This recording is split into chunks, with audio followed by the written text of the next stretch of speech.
बातमी आहे नाशिकची। शहरातील वृक्षराजीला धोका पोहोचवण्याचा सर्रास प्रयत्न सुरू आहे।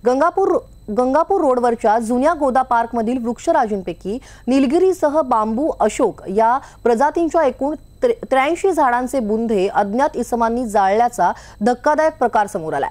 जागतिक वसुंधरा दिनाच्या पूर्वसंध्येला ही घटना उघडकीस आल्यानं शहरात मोठी खळबळ माजली आहे। निसर्गरम्य गोदा पार्कचं हे दाहक वास्तव कुणालाही अस्वस्थ करणार आहे। वृक्षतोड करणाऱ्या टोळीनं झाडांना जाळून मारण्याचा कुटील डाव तडीस नेलाय। झाडांसाठी संपूर्ण आरक्षित गोदा पार्कवरील जळालेले हे महाकाय वृक्ष सध्या अखेरच्या घटका मोजतायत। कारण एकदा बुंधा कमकुवत झाला की झाड आपोआप उन्मळून पडतं। दुर्दैव म्हणजे पालिकेला याचं काही देणं घेणंच नाहीये।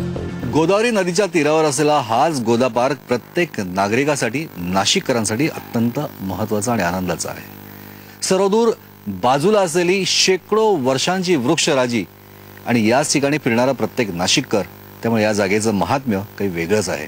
पण आता याच जागेला लागले ग्रहण।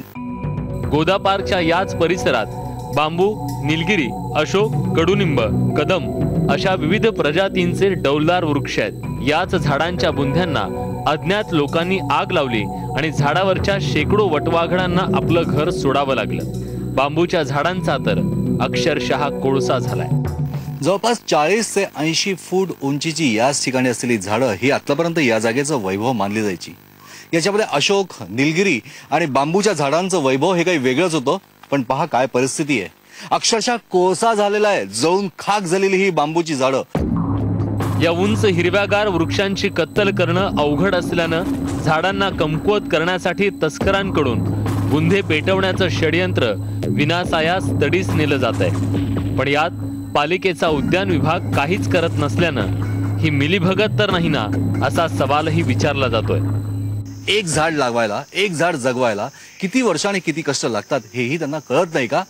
आणि ज्या प्रशासनाच्या माध्यमातून या सगळ्या झाडांची, वृक्षांची, गोदा पार्कची देखरेख करण्यासाठी अधिकारी आणि कर्मचारी ठेवले, ते आहेत तरी कुठे, हाही प्रश्न उपस्थित झालाय। व्हिडिओ जर्नलिस्ट हेमंत बागुलसह प्रशांत बाग, न्यूज 18 लोकमत, नाशिक।